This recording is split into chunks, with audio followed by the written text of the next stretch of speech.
Halo adik-adik, kembali lagi ke pembelajaran bahasa Indonesia. Kali ini kita akan membahas teks prosedur pertama. Nah, di dalam teks prosedur pertama ini kita belajar tentang struktur teks prosedur, macam-macam teks prosedur, dan tujuan dari teks prosedur itu apa. Oke, kita lanjut ke pengertian teks prosedur. Nah, teks prosedur sendiri itu memiliki pengertian sebagai berikut. Nah, teks prosedur adalah teks yang berisi atau jenis teks yang berisi langkah-langkah melakukan sesuatu. Teks prosedur tidak bisa dibalik urutannya. Jadi memang teks prosedur ini sering kita jumpai di platform digital. Nah, baik itu di televisi ataupun di kemasan produk. Nah, yang berkaitan tentang tata cara melakukan sesuatu seperti itu. Jadi teks prosedur itu sangat umum kita temui atau kita jumpai di lingkungan atau di kehidupan sehari-hari.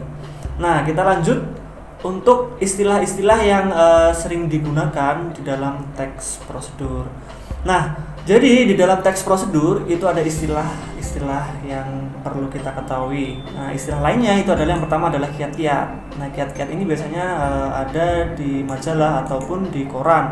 Mungkin kiat-kiat belajar yang baik, nah, dan lain sebagainya. Ada tips and trick biasanya kita jumpai juga. Terus ada resep. Nah, resep makanan ataupun resep minuman. Dan cara jitu melakukan sesuatu. Nah, jadi banyak sih istilah untuk teks prosedur itu, pokoknya yang berkaitan dengan langkah-langkah, maka itu disebut teks prosedur. Jadi semua ini merupakan dari istilah lain dari teks prosedur. Seperti itu. Nah, selain itu kita membahas tentang macam-macam teks prosedur yang kita jumpai di lingkungan ataupun dalam kehidupan sehari-hari. Yang pertama itu ada teks prosedur sederhana. Jadi teks prosedur sederhana ini itu hanya berisi 2 sampai 4 langkah. Nah, jadi tidak begitu banyak isi dari langkah-langkahnya. Nah, contohnya seperti apa? Nah, contohnya seperti mengoperasikan setrika, jadi mengoperasikan sepeda motor dan lain sebagainya. Jadi cara sederhana. Nah, itu namanya disebut teks prosedur sederhana. Yang kedua itu adalah teks prosedur kompleks. Teks prosedur kompleks itu lebih lengkap, jadi lebih terperinci. Jadi langkah-langkahnya panjang. Nah, terperinci juga. Jadi seperti ini, seperti pembuatan SIM, pembuatan KTP dan tata cara hal-hal yang bersifat kompleks seperti itu.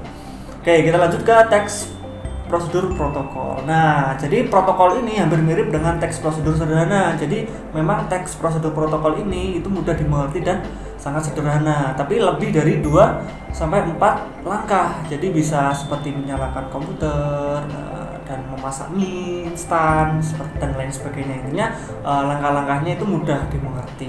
Itu namanya adalah teks prosedur protokol. Jadi di dalam teks prosedur macam-macamnya yang umum itu ada teks prosedur sederhana, ada teks prosedur kompleks, dan ada teks prosedur protokol. Oke, kita lanjut ke struktur teks prosedur. Struktur teks prosedur yang pertama itu ada tujuan. Oke, tujuan ada langkah-langkah atau petunjuk.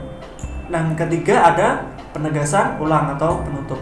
Nah, di sini kita akan membedah arti dari tujuan itu apa sih, strukturnya itu apa sih, tujuan itu berisi apa sih, seperti itu. Jadi tujuan itu merupakan pengantar tentang topik yang akan dijelaskan dalam teks. Nah, pada contoh teks berjudul kiat-kiat berwawancara, misalkan ada judul teks yang berisi kiat-kiat berwawancara kerja. Nah, pendahuluan yang dimaksud berupa pengertian wawancara dan manfaat bagi suatu perusahaan. Jadi memang di dalam tujuan itu berisi pengantar topik. Apa sih manfaatnya? Apa sih yang dimaksud dengan pengertian wawancara dalam kegiatan kerja ataupun kegiatan apapun itu. Jadi memang dijelaskan di tujuan.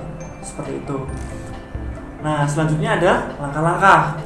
Nah, langkah-langkah itu pasti berisi sesuatu perincian atau petunjuk yang disarankan kepada pembaca terkait dengan topik yang ditentukan. Jadi langkah-langkah untuk mencapai tujuan. Jadi isinya itu petunjuk. Jadi itu langkah yang kedua. Terus yang ketiga ada penegasan ulang. Jadi penegasan ulang itu berupa harapan ataupun manfaat apabila petunjuk-petunjuk itu dijelaskan dengan baik. Jadi memang kalau di dalam penegasan ulang kita harus ditegaskan lagi. Oh, manfaatnya ketika kita melakukan itu apa sih? Nah, jadi harapan-harapan pun juga bisa ditaruh di dalam teks prosedur yang di struktur akhir atau penegasan ulang seperti itu. Oke, terima kasih waktunya. Semoga bermanfaat.